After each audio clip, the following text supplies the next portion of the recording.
Look, it's 2024, everybody wants to make money without working some job, but nobody actually knows where to start. That's why I'm making this video today, to teach you everything you need to know to start a phone flipping business and make your first $10,000. Like personally, phone flipping is what I did to make my first $100,000 at just the age of 16. So I can confidently say this works damn well, plus the information I'm going to share with you in this video is pretty damn credible. But anyway, if you guys want to see more videos like this of me teaching you how to start phone flipping, please like and subscribe as it helps out the channel a lot, but let's get into it. First, we need to cover the basics. So phone flipping is basically like any other form of reselling, whether it's cars, sneakers, or flipping random shit at a garage sale. You just buy the item for under what it's valued, then you resell it at its value and you keep the profit between. But the reason why reselling iPhones is the smartest is because it's the biggest market in the world. Like out of the US, UK, the rest of Europe, Canada, New Zealand, Australia, over 90% of people have phones. And every single day those same people are upgrading their phones and selling their old second-hand phones on marketplaces for dirt cheap for people like us to sweep in, buy them, then resell them for a profit. But now it's time for the actual process on how to resell phones. Don't worry, it's not complicated, it's only a 3-step procedure. First, we need to understand what is actually a cheap phone and what is a good price we should be buying phones at so then we can resell it for a good profit. Let's head to all the apps which we'll be buying on, like Facebook Marketplace, Craigslist, OfferUp, or any other apps that people sell their second-hand shit on. But a quick piece of advice, I'll put my main focus on Marketplace as it is the most popular. Now, filter your search within like a 30-mile radius or so, and then search up every single iPhone model. For example, the iPhone 11, 11 Pro, 11 Pro Max, 12, 12 Pro Max, 13. You get the point, and just find the average price of each phone by simply using your eyes. Like let's say you search up the iPhone 11 base model and there's 10 listings and 7 of them are listed at $300, then that's more than likely the market value and the selling price of that phone. So now what you want to do is track and write down on a list every single price for each phone and each model. Sounds a bit tedious, but once you do it once, then you never have to do it again. And a quick piece of advice, your pricing list should be going up in price as it goes up in model. So if iPhone 12s are going for less than iPhone 11s in your list, then there's something's gone wrong.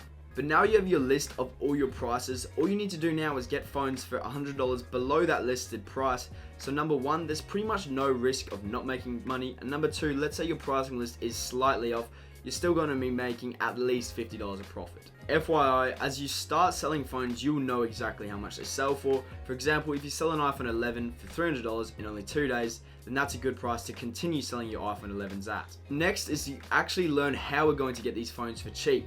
I do have 4 main strategies which I personally use, but we don't have enough time in this video. I'll cover them in another one for sure. But I'll tell you my favorite strategy. This strategy is just by finding iPhones listed for cheap on your marketplaces, as daily people list up their phones for under market value, either because 1, they don't know what it's worth, or number 2, they just want a quick and easy sale. So just search up iPhones on Marketplace and see if there's any cheap ones listed for under those prices you listed before.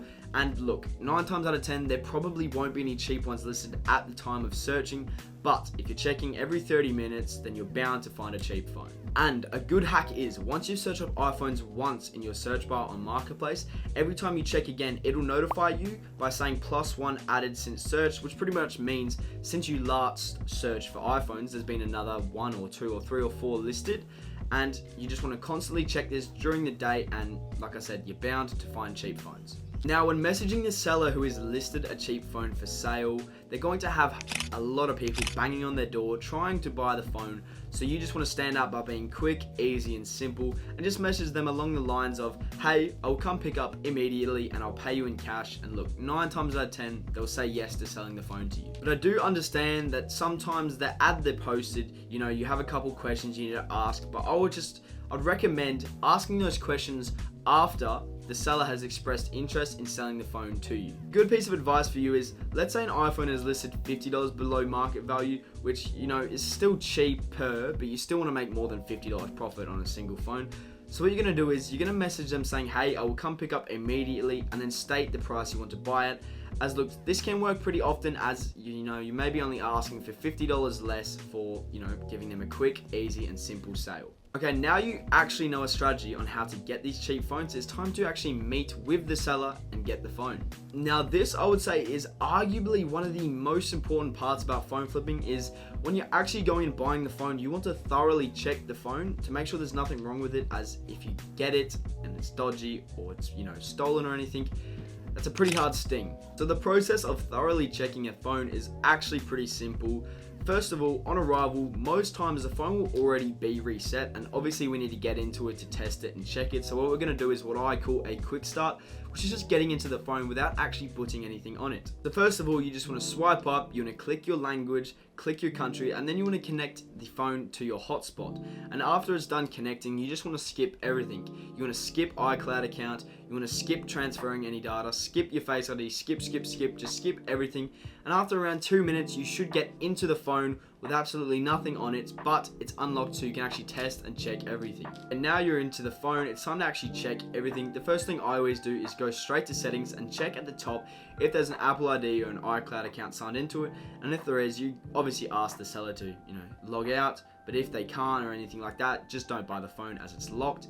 And then next, you want to check the IMEI number, which you're going to go to the phone app and then go to the keypad and type in an asterisk, hashtag 06, hashtag again, and then it'll show up a little 15-digit IMEI code, which you're going to take that code and put it into an IMEI checker website, and you just want to run it and see if it's blocked. As if it's blocked, that means it's either stolen or it owes money on it. And obviously, if it does come up blocked, don't buy the phone as it's pretty much useless.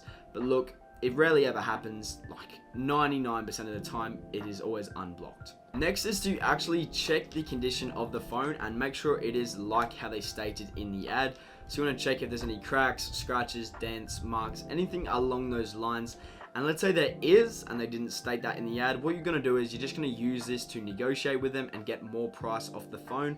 Because obviously if it's got these problems, you're going to have to sell it with these problems, meaning you're going to have to get it less so you can make the same profit. Next, it's time to check the actual functions of the phone. First of all, you're going to check the camera and make sure the camera zooms all work all good. Then you want to check the front camera, then check the speakers, the microphone, the Face ID, then check all the buttons like the volume up, volume down, silent button, the power on and off button. And then you want to plug it in with a portable charger or plug it into your car to make sure it all charges fine. And then you also want to check the SIM reader by taking the SIM out of your phone and putting it into that phone and making sure that the reception comes up in the top right. And if all of this checks out, then the phone is all good to buy. You just want to hand the person the cash, take the phone, and for example, if anything does have any problems, you can either just not buy it, or you can use this as a form of negotiating and getting the price even cheaper. Quick little interruption, guys. I hope you're enjoying this video so far and you're finding it helpful and informative. I actually made another video breaking down how I make $15,000 per month reselling phones and the process you can take to follow in my footsteps. If you want to watch it, it's the first thing in the description. But anyway, let's get back to it. Okay, now we've actually bought the phone for cheap. It is time to resell it. This is the simple part. We're just going to resell it straight back to Marketplace and any other local listing apps if you want to. First, for actually taking photos of the phone, you just want to wipe down the phone and make sure it's all clean and there's, no grease on it or anything gross like that. And then you want to take a photo of the back of the phone so they can see the model of the phone with all of the accessories if it came with any, like the case, charger, box, anything along those lines. And you want to take a few more photos of the front of the phone, with the screen on, screen off, a couple side angles to show, any scratches on the back or sides, and then a photo of the phone with its battery health, as people love to see the battery health, as it's, the first question most people ask you. Now for the title, just state the phone model, storage space, and the condition. Then for the description, just keep it pretty simple but good enough where it actually helps the sale go faster. You just want to state how good the condition is. You want to state every function works. You want to state the battery's all good. You want to state that it's iCloud unlocked, reset, and ready to go. And now for pricing the actual phone, you just want to list it at the market value price or the price you figured out before you even bought the phone. Then boom, post it, you're all good to go. You can just sit back and wait for a buyer to contact you. And then when they do, you just want to organize a time and a place to meet up. Whether you're meeting up at your house or at a local place, that is ultimately up to you. And then you just sell it, make a profit, reinvest the profits into more phones, then rinse and repeat this strategy until you make your first $10,000 flipping phones. As you know, I personally do this as well, and I make about $15,000 every single month. But anyway, that's everything you need to know to start a phone flipping business and make your first $10,000. So make sure to like, subscribe, and check that free video guide, first link in the description.